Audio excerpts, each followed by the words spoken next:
Hello दोस्तों, आज हम जा रहे हैं कालका जी मंदिर। जैसा कि आज काल रात्रि का दिन है और 7वां नवरात्रा है और जिसमें काल रात्रि माता की पूजा की जाती है। कालका जी मंदिर में काली देवी की पूजा की जाती है, मतलब कालका माता की पूजा की जाती है। जी हाँ, ये मंदिर सिर्फ आस्था का केंद्र नहीं है, बल्कि इतिहास और मान्यताओं और चमत्कारों से जुड़ा हुआ वह स्थान है जो हर किसी को अपनी ओर खींच लेता है। कहा जाता है कि यहाँ पर आने वाले भक्तों की सारी मनोकामना पूरी होती है। साल भर में यहाँ पे देश देश से कोने कोने से श्रद्धालु आते हैं। खास तौर पर नवरात्रों में तो यहाँ मेला और खूब भीड़ होती है श्रद्धालुओं की। इस मंदिर का इतिहास जितना पुराना है उतना ही दिलचस्प है। उससे जुड़ी भी बहुत सारी कथाएं और घटनाएं भी हैं। तो आज हम कालका जी मंदिर के आपको दर्शन कराएंगे और वहाँ के बारे में इतिहास से जुड़ी हुई आपको बात बताएंगे। इस मंदिर का इतिहास महाभारत के काल से जुड़ा हुआ है। पौराणिक मान्यताओं के अनुसार जब पांडव ने कुरुक्षेत्र का युद्ध जीत लिया था, तब उन्होंने कई धार्मिक स्थानों की यात्रा की और मंदिर बनवाए। दिल्ली का ये पवित्र मंदिर उन्हीं में से एक माना जाता है। कहा जाता है कि पांडव ने यहाँ देवी कालिका जी की पूजा की थी, जिससे उन्हें शक्ति, साहस और विजय का आशीर्वाद मिला था। तभी से इस मंदिर को चमत्कारी माना जाता है और यहाँ आने वाले हर भक्त की मनोकामना पूर्ण होती है, इच्छाएं पूरी होती हैं। बोलो जय कालिका माता की। जैसे कि हम मंदिर की ओर निकल चुके हैं और हमने मंदिर की सीढ़ियाँ चलनी शुरू कर दी हैं। सामने हवन कुंड हमें दिख रहा है। हम मंदिर के पीछे के रास्ते से इसीलिए गए कि हमें लगा पीछे का एंट्री गेट खुला होगा तो हमें ईजिली माता के दर्शन हो जाएंगे, पर ऐसा नहीं था। हम पीछे के रास्ते से गए पर पीछे का रास्ता बंद था। फिर हमें आगे के रास्ते की तरफ ही भीड़ के साथ आगे को जाना पड़ा और हम सभी लोगों के साथ आगे की ओर बढ़ गए। जैसे जैसे हम आगे को जा रहे थे, हम देख रहे थे कि माता से मिलने के लिए लोगों की जो भीड़ है वो हमारे आगे भी थी, हमारे पीछे भी थी और सभी एक ही चीज़ बोल रहे थे, जय माता की, जय माता की, जय माता की। तो मेरे साथ आप भी बोलिए, जयकारा शेरावाली का, बोल साचे दरबार की जय। हम माता के रास्ते से पीछे की ओर से जा रहे हैं, पर आप लोग आगे की तरफ से भी आ सकते हैं।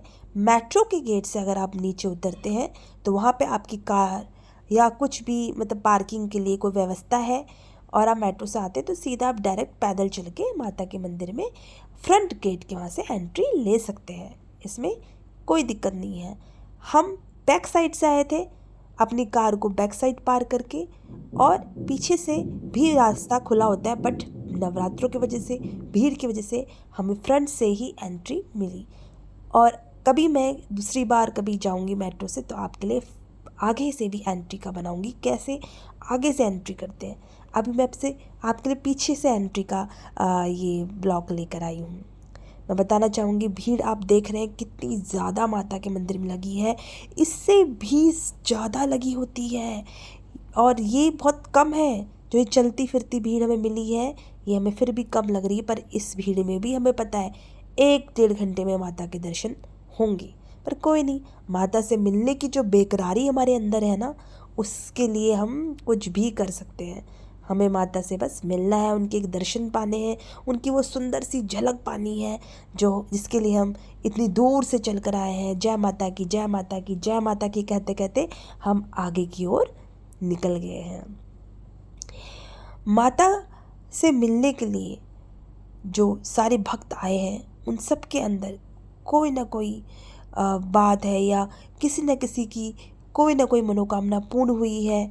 तो सब के सब माता का जयकारा बोलते हुए आगे जा रहे हैं और माँ का आशीर्वाद लेने के लिए बेकरार हैं।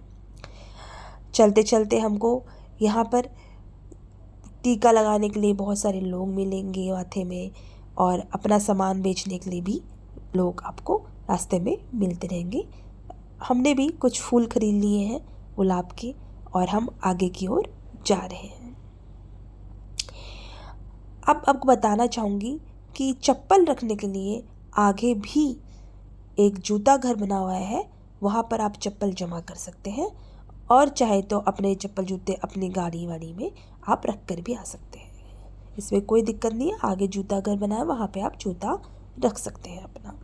जो बैक साइड से आ रहे हैं उनके लिए भी वहाँ पे जूता घर बना हुआ है।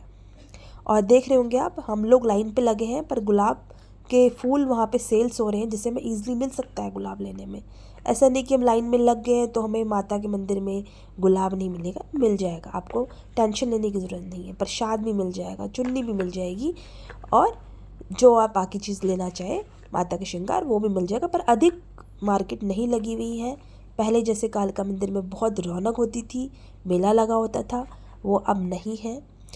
और भक्त बहुत आस्था लेकर, जिस तरह मैं देख रही थी वहाँ पे, बहुत ही अपने आप को कष्ट देकर माता के दर्शन करने के लिए वहाँ पे आगे आ रहे हैं। उनके अंदर जो भक्ति है ना, वो बस देखकर मैं तो हैरान थे कि कैसे यार, कैसे वो लोग माता के दर्शन के लिए और माता से जो उन्होंने मन्नत मांगी होगी उसको पूर्ण करने के लिए वो किस तरह से आ रहे हैं अपने आप को कष्ट पहुँचाकर। तो जयकारा शेरावाली का, बोल साचे दरबार की जय। तो हम भी धीरे धीरे करके अंदर की ओर जा रहे हैं। भीड़ है पर कोई नहीं, चलती फिरती भीड़ है। हम आपके लिए जो थोड़ा थोड़ा लेकर है आपको दिख रहा होगा, इसी तरह भीड़ में आपको माता के मंदिर अंदर की ओर जाना होगा। भक्तों, माता हमारी कालका माता, जो माता का बहुत ही गुस्से वाला रूप होता है और माता ने बहुत सारे असुरों को इसी रूप पे मार दिया है। चंड मुंड का वध किया माता ने, तो यही रूप पे किया है। और ये आप सामने देख रहे हैं, ये माता का मुख्य द्वार है। इसके अंदर आप जाएंगे तो आपको माँ के दर्शन होंगे। और भीड़ बहुत है, मैं माँ के दर्शन करना चाहूँगी, इसलिए मैं उतना आपको नहीं दिखा पा रही हूँ। अंदर अलाउड भी नहीं होता है, पर जितना आप देख रहे हैं ये माता का भवन है और ये अंदर का दृश्य है। भीड़ बहुत है, तो हम माँ का दर्शन करके बाहर निकल गए हैं। बाहर आप जैसे निकलेंगे तो आपको राम जी, शिव जी, भगवान जी, हनुमान जी, भैरव जी, गणेश जी, सारे भगवानों के दर्शन होंगे बारी बारी करके। सबके दर्शन लेते लेते आप आगे को जाइए और जयकारा शेरावाली का बोलिए और आगे जाते जाइए, चलते जाइए, चलते जाइए, चलते जाइए। मन में विश्वास लेकर आप आगे जाएंगे तो सब पूर्ण होता है। अब हमें भोलेनाथ के दर्शन हो गए हैं। यहाँ पर निरंतर यज्ञ होता है, यहाँ पर बच्चों के मुंडन भी होते हैं इसी जगह पे। तो हमने यहाँ का गोल चक्कर ला के परिक्रमा लगाकर हमने भोलेनाथ का दर्शन करा और हम आगे की ओर गए। आगे हम जाते हैं तो बहुत सारी घंटियाँ दिखती हैं हमको। उन घंटियों में आप बैल को बजाते हुए, घंटियों को बजाते हुए, जयकारा बोलते हुए आगे की ओर निकलते हैं। तो एक साथ बोलेंगे जय महादेव महादेव।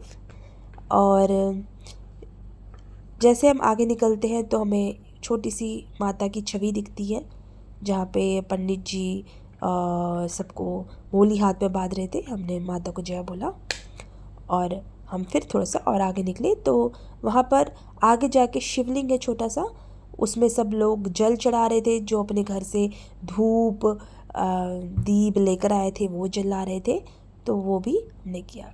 थोड़ा सा आगे जाएंगे तो हमको हनुमान जी का मंदिर मिलेगा, तो हमने जय हनुमान करते हुए हनुमान जी का दर्शन करा।